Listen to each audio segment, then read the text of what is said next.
అందరికీ నమస్కారం. ఈరోజు 'మహల్లో కోకిల' కథకు కొనసాగింపు భాగం తెలుసుకుందాము. ఈ నవల రచయిత ప్రముఖ డైరెక్టర్ వంశీ గారు. ఇక కథలోనికి వెళ్ళిపోదాం.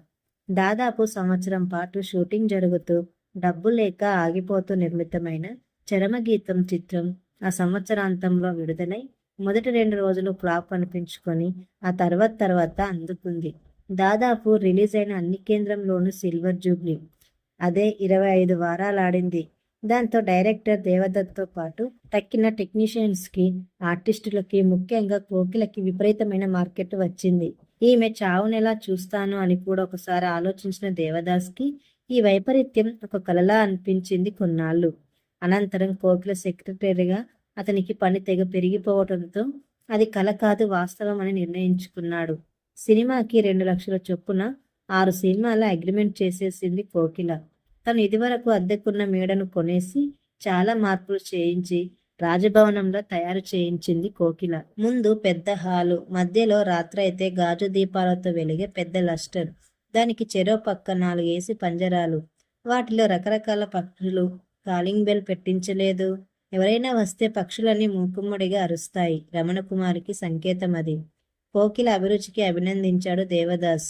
ఆమె నవ్వేసి, ఆలోచన నాది కాదు, మా అన్నయ్యది అంది. అంటే చందర్ గారిది కదూ అని దేవదాస్ అనడంతో కోకిల గంభీరంగా మారిపోయింది. తీవ్ర ప్రతాపంతో చూసింది. దేవదాస్ అక్కడి నుంచి వెళ్ళిపోయాడు. రోజు రోజుకి కోకిల పాపులారిటీ పెరిగిపోతుంది. తెలుగుదేశం నిండా ఆమె అభిమాన సంఘాలు, అభినందన సభలతో ఊపిరి సలపడం లేదు. కాల్ షీట్స్ అడ్జస్ట్ చేయలేక అభిమాన ఉత్తరాలకు జవాబులు ఇస్తూ వాళ్ళు కోరిన కోకిల సంతకం ఉన్న ఫోటోలు పంపలేక సతమతమవుతున్నాడు దేవదాస్. ఓసారి 4 రోజుల పాటు అభిమాన ఉత్తరాలు చూడకపోయేసరికి కట్టెలుగా తయారయ్యాయి. రమణకుమారి సహాయంతో వాటన్నింటినీ కవర్లోంచి తీసి బొత్తిగా పెట్టి ఆ సాయంత్రం ఒక ఉత్తరం చదువుతున్నాడు. పిచ్చెక్కినట్టు రకరకాలుగా రాస్తున్నారు. ప్రతి వాళ్ళు ఉత్తరం చివర, మీరు నా కలల రాణి, మీ ఫోటో మీ సంతకంతో ఒకటి పంపిస్తే ఈ జన్మకి ధన్యుణ్ణి అని రాస్తున్నారు. అన్ని ఉత్తరాల్లోకి ఒక లేఖ దేవదాసుని గొప్పగా ఆకర్షించడమే గాక నవ్వు కూడా పుట్టించింది. అది బాగా నలిగిపోయిన కాగితం. దాని మీద ఏమీ లేదు.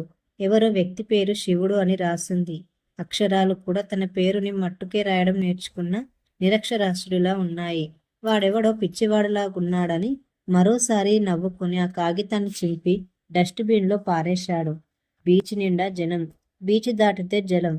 రోడ్ నుంచి ఇసుకలో సముద్రపు దరిదాపుల దాకా దుకాణాలు, ఆల్చిప్పలు గవ్వలతో బొమ్మ చేసి అమ్మేవి, ప్లాస్టిక్ సామాన్లవి, గాజులు, పూసలు, చంటిపిల్లలాడుకునే బొమ్మలు విక్రయించేవి. ఇలా రకరకాల దుకాణాలు రాచబాటలా వెలిసి ఉన్నాయి వరుసగా.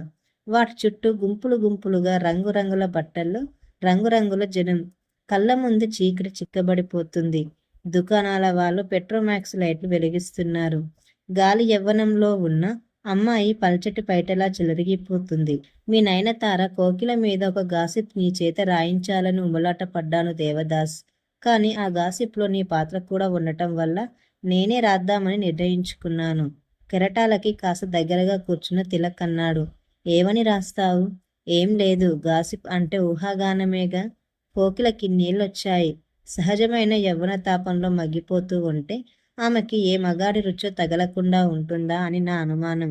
కానీ నేనెంత ఆరా తీసినా ఆమె పక్కన అంటుకుని తిరిగే మగాడివి నువ్వు ఒక్కడవే తప్ప మరెవ్వరూ కనబడలేదు అని తిలక్ ఇంకా ఏదో చెప్పబోయే లోపే అర్థం చేసుకున్న దేవదాస్ మీద కురికిన కెరటంలా అతని మీద పడే చొక్కా కలర్ పట్టుకొని, ఇలాంటి పిచ్చి పిచ్చి ఆలోచన చేసి పిచ్చిగా రాశావంటే నీ పత్రికని నిన్ను నుజ్జునుజ్జుగా చేసేయగలను, జాగ్రత్త అన్నాడు.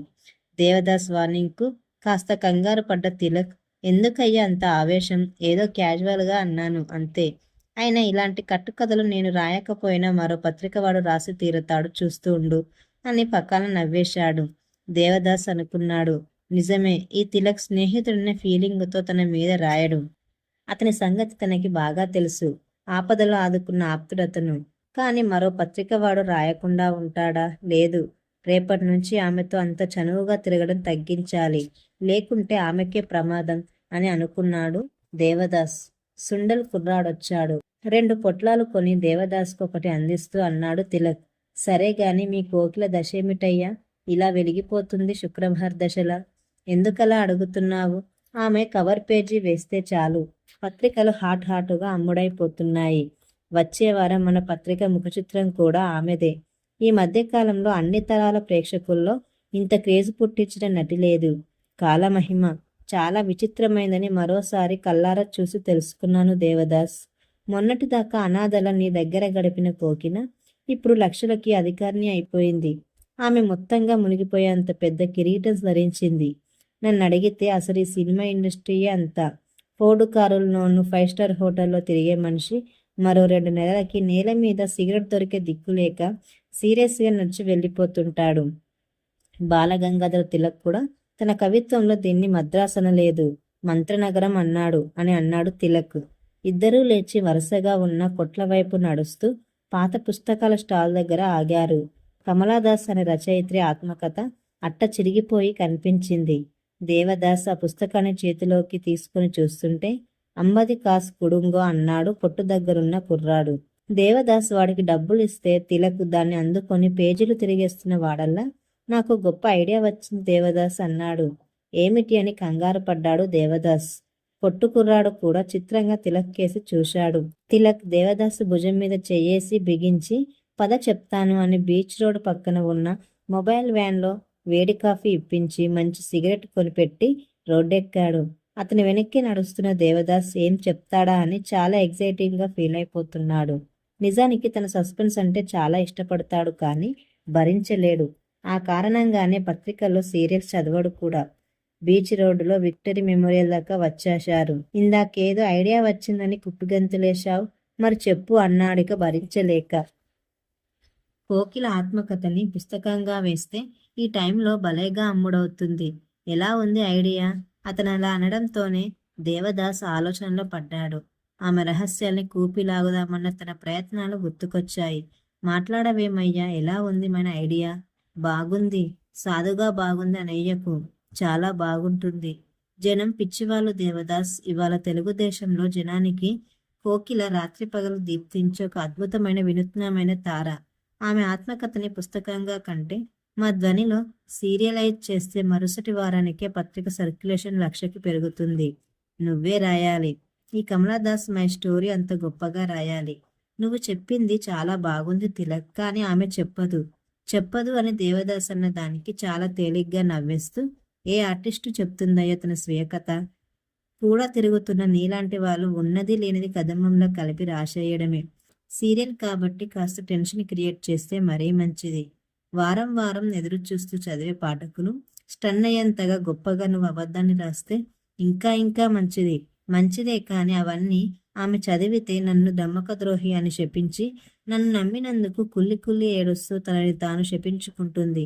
నిజమే, ఈ పథకం అమల్లో పెడితే మీ ఇద్దరు దూరమై తీరతారు అని తీవ్రంగా ఆలోచిస్తూ ముందుకు నడుస్తున్న తిలక్ టక్కున ఆగిపోయి, నీకు గుర్తుందా, నువ్వు ఆమె దగ్గర ఉద్యోగం మానేశాక ఓ రోజు నా దగ్గరికి వచ్చి ఆమెకు గొప్ప చరిత్ర ఉందని చెప్పావు అని గుర్తు చేశాడు. అవును గుర్తుంది, ఆమెదో గొప్ప చరిత్ర. అందులో భయంకరమైన సంగతులున్నాయి. హత్యలు, ఆత్మహత్యలు కూడా ఇమిడి ఉన్నాయి. ఏమైనా సేకరించావా? కొన్ని సేకరించాను. ఆ కొన్నైనా ఎలా దొరికాయి నీకు? దేవదాస్ చెప్పడం మొదలుపెట్టాడు. నేను ఆమె దగ్గర పని మానేసి రెండోసారి చేరినప్పుడు ఒకరోజు ఉదయం ఒక ముసలైన వచ్చాడు కోకిల ఇంటికి. ఆ టైంలో ఆమె ఇంట్లో లేదు, ఏదో ప్రోగ్రాం కని ఊరెళ్ళింది. ఆ వ్యక్తి నాతో అన్నాడు కోకిలతో మాట్లాడాలని. నేనన్నాను, ఆమె ఊళ్ళో లేదు, నేను ఆమె సెక్రటరీని, చెప్పండి నాతో అని. అతను చాలాసేపు ఆలోచిస్తూ, 5 ఏళ్ల క్రితం వెంకటనారాయణపురం సంస్థానంలో చందర్ చనిపోయాడు. మాకంతా తెలిసి వెళ్ళేసరికి బంగళాలో అతని చెల్లెలు లేదు. ఆమె పారిపోయిందో చనిపోయిందో లేక చంపబడిందో మాకెవరికి ఈనాటికి తెలియదు.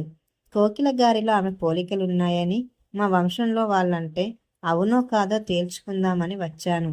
ఆమెను మీరెవరు చూడలేదా అని అడిగాను.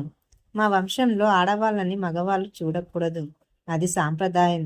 ఆడవాళ్ళు చూడవచ్చు, కానీ ఆమెను చిన్నప్పుడు చూసిన వాళ్ళే తప్ప పెద్దయ్యాక ఎవరు చూడలేదు. అందుకు కారణాలు చాలా ఉన్నాయి. చెప్పండి. మాతో వాళ్ళకి సంబంధ బాంధవ్యాలు చాలా కాలం తెగిపోయాయి. రాజాగారు ఉండే రోజుల్లోనే మేము మొత్తంగా ఆ వెంకటనారాయణపురం వెళ్ళడం మానుకున్నాము. ఇంతకు మీరెందుకు వచ్చినట్టు? కోకిల గారితో మాట్లాడాలి. ఈమె అయితే చందర్ చావు నిజమైనదో కాదో తెలుసుకోవాలి అని 4 రోజుల్లో గాని రాదని తెలిసి వెళ్ళిపోయాడు. అంతా విన్న తిలక్ చాలా థ్రిల్లింగ్గా ఉంది. ఎలాగైనా ఆమె ద్వారా ఆమె కథ రాబట్టాలి దేవదాస్. ఆమె చెప్పనంటే దొరికిన ఈ ఆధారాలతోనే మనమే కల్పితం చేసి పారేద్దాం అన్నాడు. ఆమె కథ చెప్పదు. ఈ ఆధారాలతో ఆమె నుంచి కథ రాబట్టాలని చాలా ప్రయత్నాలు చేసి ఆమెని మానసిక రుగ్మతలకి గురి చేశాను. ఆమె హీనస్థితిని చూసిన నాకు ఆమె చరిత్ర తెలుసుకోవాలనే యాంగ్జైటీ పూర్తిగా చచ్చిపోయింది. నువ్వు ఆమెకి గుర్తు చేసినప్పుడల్లా ఆమె చెప్పడానికి ప్రయత్నించిందా? కాల్చిన సిగరెట్ ఇసుకలోకి విసిరి మరో సిగరెట్ అంటించాడు తిలక్. లేదు, నేను గుర్తు చేసినప్పుడల్లా ఆమె భయకంపితురాలై శిల్పంలా నిలబడిపోయేది. అప్పుడప్పుడు పిచ్చిదారిలా మారిపోయేది.